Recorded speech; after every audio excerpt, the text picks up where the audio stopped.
Hayaan mo akong magtanong. Kanina umaga, nung bumangon ka mula sa kama, nagkaroon ka ba ng sandali yung isang segundo na hindi ka sigurado kung kakayanin ng tuhod mo? Kung tumango ka lang, kung ganon, ang ibabahagi ko ay maaaring magbago ng buhay mo. Pero kailangan kong maging tapat sa'yo. Una, hindi ako mangangako ng milagrosong lunas. Hindi ako nagbebenta ng mamahaling supplements at hindi ito gagana agad-agad. Ang ipapakita ko ay isang bagay na pinag-aralan ng mga mananaliksik mula sa Stanford at Universidad ng Michigan sa loob ng maraming taon. Isang nakatagong apoy ng pamamaga na kasalukuyang naglalagablab sa iyong mga kasukasuan at tatlong simpleng sangkap na maaaring makatulong na patayin ang apoy na ito. 6 na buwan na hindi ko kayang maglakad papunta sa mailbox ng walang tungkod.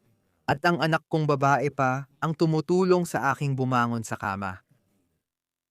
Ngayon nagpaplano akong mag-hiking kasama ang aking mga apo. Ano ang nagbago?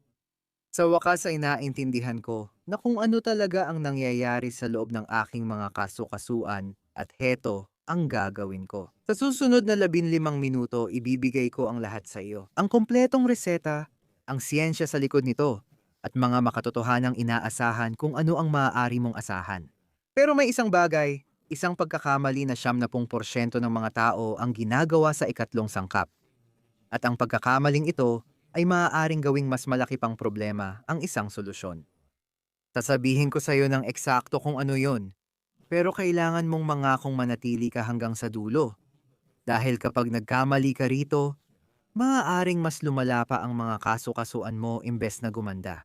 Kumbinsado kaya tara diretsuhin na natin.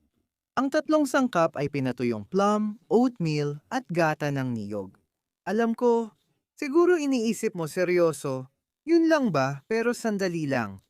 Dahil ang hindi mo pa alam ay kung bakit. Ang tatlong ito kapag pinagsama ay tinawag ng mga mananaliksik na calibrated anti-inflammatory protocol. Tandaan mo yung nakamamatay na pagkakamali na nabanggit ko? May kinalaman yun sa pangatlo. Kalma lang, darating din tayo dyan. Una, kailangan mong maintindihan ng kalaban.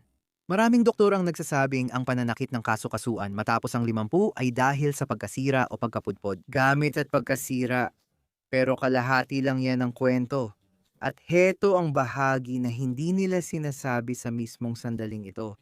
Habang pinapanood mo ito, may apoy na nagliliyab sa loob ng iyong mga kaso-kasuan. Hindi ito talinghaga, literal ito. May chronic na pamamaga na nangyayari 24 na oras sa isang araw, kahit natutulog ka pa. Isipin mo ang iyong mga kasukasuan na parang bisagra ng pinto. Kapag maayos ang pagpapadulas, gumagana itong maayos. Pero ang pamamaga ay parang pagbuhos ng buhangin sa mga bisagra na yon. Bawat galaw ay kumikiskis na iipit at lalong nagpapalala ng pinsala. At heto pa ang mas masama. Ang traditional na pain reliever ay parang pilit mong binubuksan ng pinto kahit puno ito ng buhangin. Tinatakpan lang nila ang sakit, pero tuloy pa rin ang pinsala, minsan nga ay lumalala pa. Nadiskubre ng mga mananaliksik sa Stanford na ang may chronic na pananakit ng kaso-kasuan ay may inflammatory markers sa dugo na 300% mas mataas kaysa normal. Isipin mo ang mga marker na ito na parang mga fire alarm sa katawan mo. Kapag mas mataas, mas parang naglalagablab ka sa loob. Ang mga inflammatory compounds na ito na may mga komplikadong pangalan tulad ng C-reactive protein at interleukin-6 ay literal na kumakain sa iyong kartilago. Nagpapatigas ng iyong mga litid at ginagawang masakit na pagsubok ang mga simpleng galaw. Kaya, paano pumapasok dito ang tatlong sangkap? Hindi nila tinatago ang problema, inaatake nila mismo ang apoy. Pinili ang bawat isa dahil sa partikular na biolohikal na dahilan. At kapag pinagsama ang tatlo, may nakakabighaning nangyayari.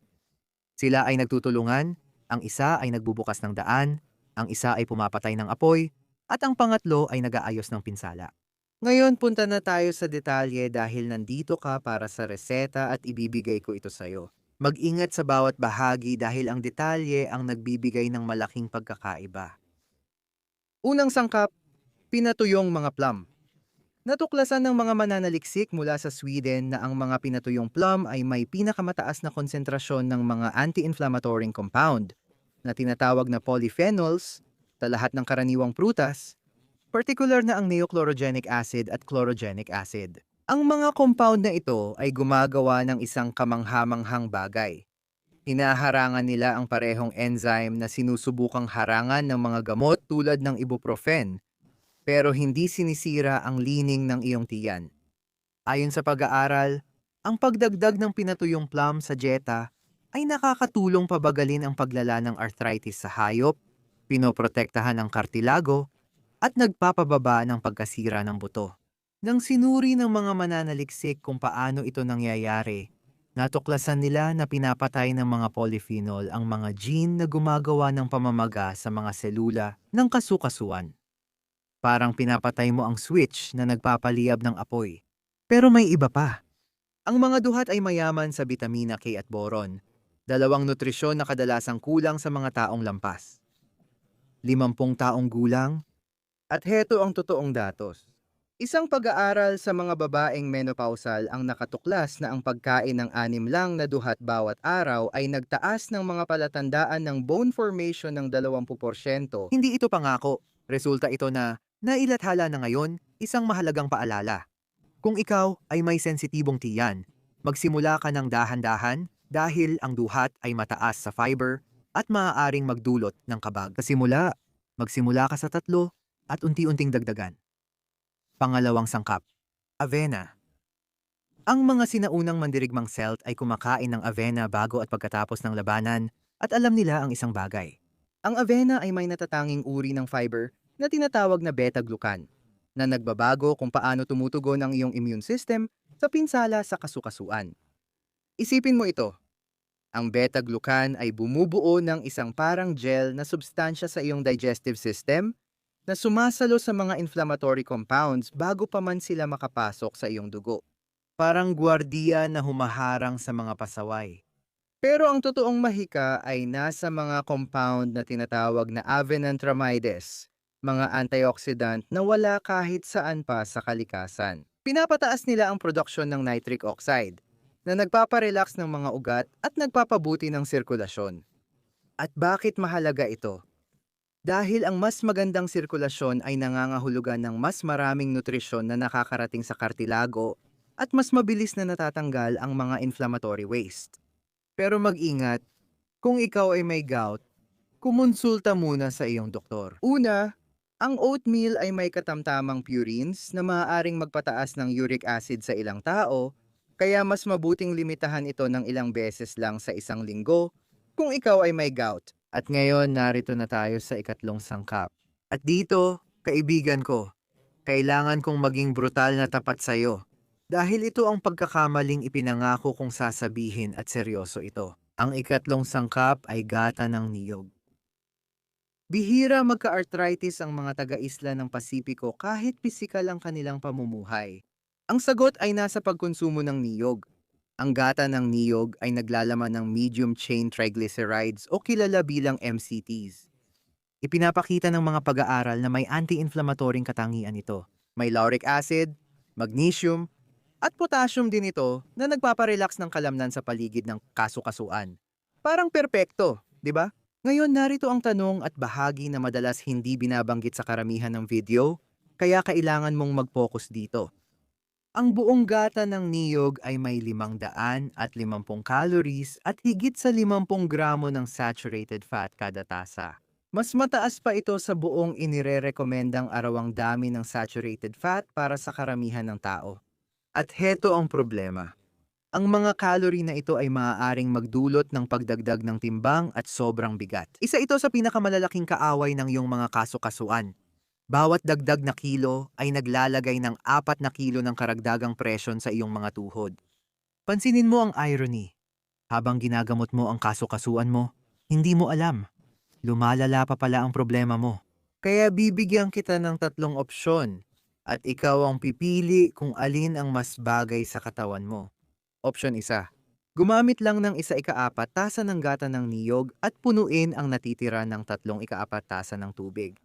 Nananatili pa rin ang mga benepisyo, pero malaki ang nababawas sa calories at taba. Option 2.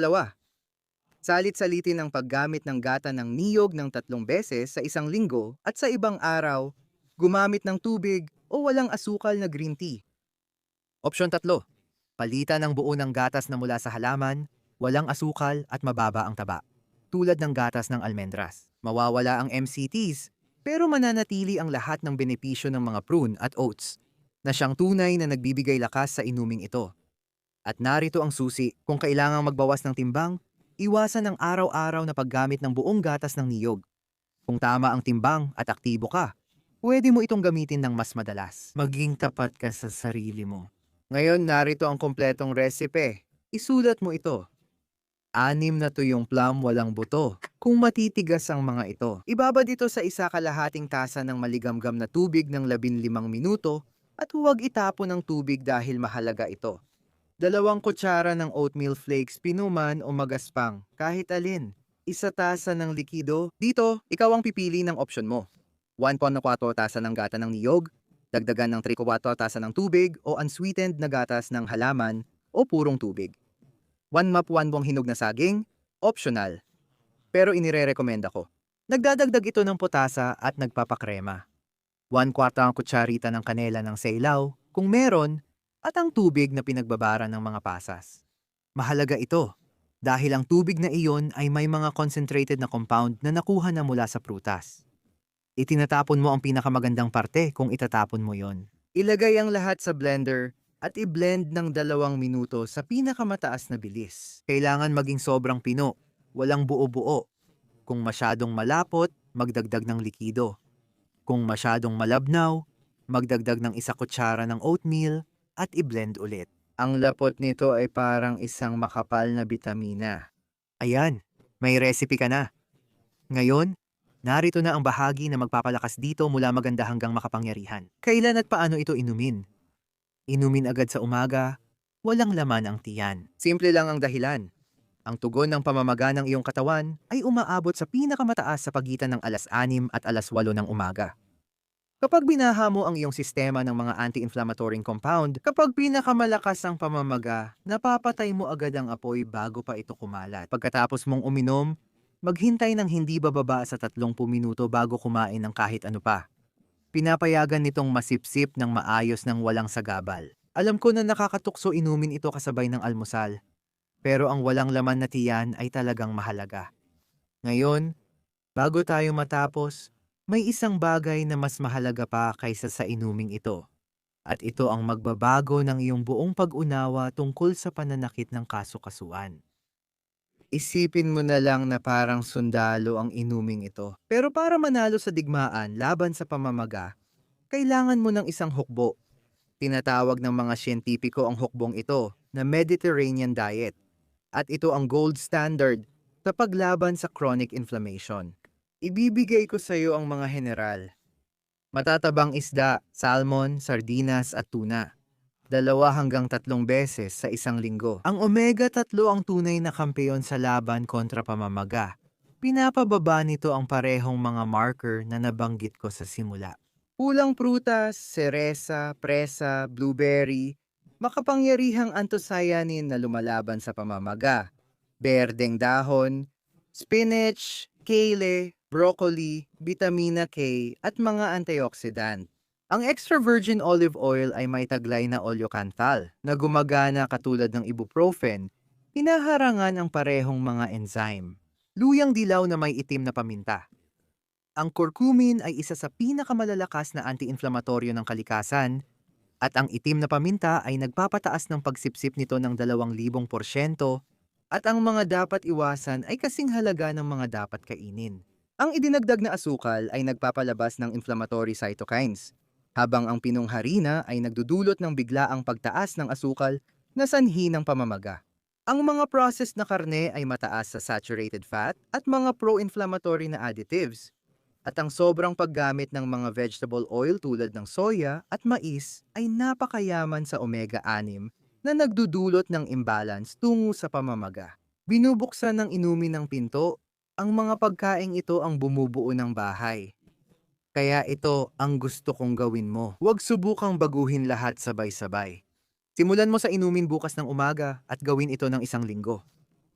Damhin ang pagkakaiba, saka magdagdag ng mamantikang isda 2 beses sa isang linggo at palitan ang puting tinapay ng whole wheat.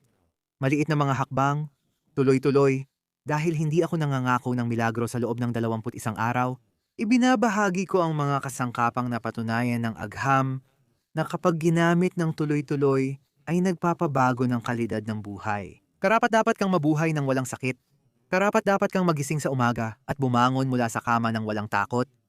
Karapat-dapat kang makipaglaro sa iyong mga apo. Maghalaman, maglakbay, sumayaw. Hindi ito tungkol sa pagdaragdag ng mga taon sa iyong buhay, kundi tungkol sa pagdaragdag ng buhay sa iyong mga taon. Kung ang video na ito ay nagbigay sa iyo ng pag-asa, kung susubukan mo ito bukas ng umaga, mag-iwan ka ng komento at sabihin kung nasaan ka. At kung may kakilala kang nahihirapan dahil sa pananakit ng kaso-kasuan, ibahagi mo ang video na ito. Maaaring ito na ang sagot na hinahanap nila. Salamat sa oras mo. Tandaan mo, gusto ng katawan mong gumaling, kailangan mo lang ibigay ang tamang mga paraan. Manatiling matatag, magpatuloy, at huwag kailanman sumuko sa paghahanap ng ginhawa. Kaya mo yan.